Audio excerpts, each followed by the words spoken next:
আর আমাদের আপনার বলে হয়েছে চরিত্র যদি দেখা যায়, নেতাকে যদি দেখা যায়, কালভেট পেটের ভিতরে ভরে নেয়, আপনার খোয়া ভরে নেয়, এমনকি বড় বড় ব্রিজ ভরে নেয়, এমনকি গোটা গোটা চাকরি পর্যন্ত ভরে নেয়, 24,000 চাকরি পর্যন্ত কিনে নিয়েছে।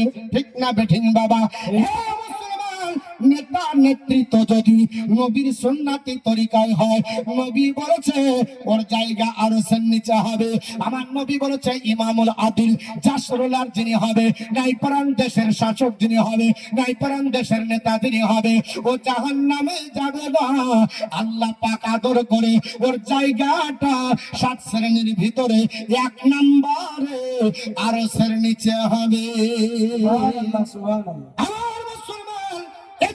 বিশ্ববিখ্যাত ভারতবর্ষের প্রধানমন্ত্রী শ্রীমতী ইন্দিরা গান্ধী প্রথম আপনার নারী প্রধানমন্ত্রী হিসাবে পৃথিবীতে বিবেচিত হয়েছিলেন। উনি ডাক দিয়ে বলেছিলেন 1982 সালে, এ জগৎবাসীরা শোনো, মোহাম্মদ রাসূলুল্লাহ not only founded a new religion but also established a polity. Mohammad শুধু নেতা নয়, তিনি আপনার ধর্মীয় গুরু নয়, গোটা বিশ্ব মানব জাতির জন্য কেন্দ্রীয় লিডার। জোরে বল সুবহানাল্লাহ। এই জগৎবাসীরা, পার্লামেন্টের সদস্যরা, তোমরা যদি মোহাম্মদের চরিত্রের কাছে নিজেকে সারেন্ডার হয়ে, বিলীন হয়ে যদি আদর্শ আপনার প্রতীক হয়ে যদি রাষ্ট্র শাসন করো, তাহলে পৃথিবীতে জনগণের কল্যাণ হবে না, জনগণ চিন্তিত হবে না, জনগণের অসুবিধা হবে না, জনগণের হক মারা হবে না। আর এমন নেতা গো বিধবা ভাতা পর্যন্ত ছাড়ে না, হাইজ্যাক করে নিজের অ্যাকাউন্টে ট্রান্সফার করে। ঠিক না বেঠিক বাবা? যদি ধরা পড়ে বলবে যে বুঝতে পারিনি কি করে টিপ চলে গেছে ওই দিকে, কি করে যাই বাবা, ও তো ক্লিক করতে গেলে আঙ্গুল লাগবে, ফিঙ্গারপ্রিন্ট ছাড়া হবে না।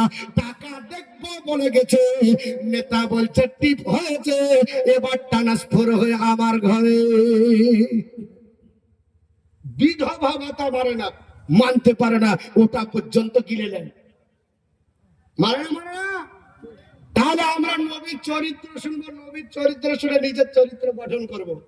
সারা বছর হারাম খেয়ে ঢেকুত্তিরা সেদ্ধায় করে আল্লাহ যা খাইয়েছি খেয়েছি কবুল করবো, তো মুদি খানার মা। সারা জীবন ধরে হারাম খাওয়ার পর দিচ্ছে রব্বানা আতিনা ফিদ দুনিয়া হাসানাতা ফিল আখিরাতি হাসানাতা ওয়া কিনা আযাবান্নার। এই দুনিয়ার ভালাই নিবে, আবার পরকালেরও নিবে। আল্লাহ বলছে ঢুকে দেখ কবরে কেমন বাসা ছাঁচা তোর বাপনার ফারিস্তার মাধ্যমে দিব, খাইটি আমার তোর একেবারে জব্দ করে দিব। তুই আপনার এই দুনিয়াতে যা ছিল সব করে নিয়েছিস, আবার ওই দুনিয়াতে বলছি যে ওখানে হাসানা দাও, ওখানে পাবি। ওখানে পাওয়ার জন্য দুনিয়াতে ত্যাগ করতে হবে। মান আরাদা আন যিকরি ফাইন্না লাহু মাইশাতান দানকা। আল্লাহ বলছে বান্দা বান্দি আমার জিকির থেকে যদি সরে যাও সংকোচিত জীবন হবে। তোমার আপনার বলা হচ্ছে সংকোচিত জীবন হবে। ওয়ান্না হাসরি ইয়াউমাল কিয়ামাতি আমা, আর কিয়ামতের দিন অন্ধ করে তুলবে, চোখ থাকবে তাও কানা, দেখতে পাবে না। বলে কেন?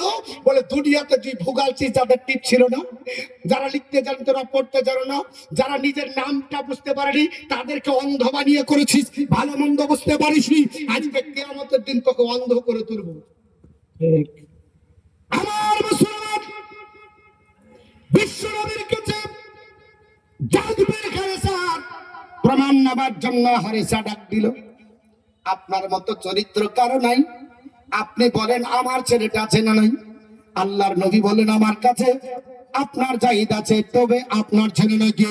বলে ইয়া রাসূলুল্লাহ ইয়া হাবিবাল্লাহ, নবী গো ওই ছেলেটা হলো আমার। ক বছর আগে হারিয়েছে? 10 বছর আগে। 10 বছর আগে আবার তার নাম হলো জাহিদ, আর বাপের নাম হলো হারেসা। হারেসা ডাক দিয়ে বললে ছেলেটাকে আপনি দিয়ে দেন, যত টাকা লাগবে দিব, গয়না লাগলে দিব। আপনার বলা হচ্ছে ব্যাগ বোঝাই টাকা নিয়ে এসেছে, ইয়ামিন প্রদেশের স্বনামধন্য ব্যক্তিত্ব। নবী বলল টাকা লাগবে না।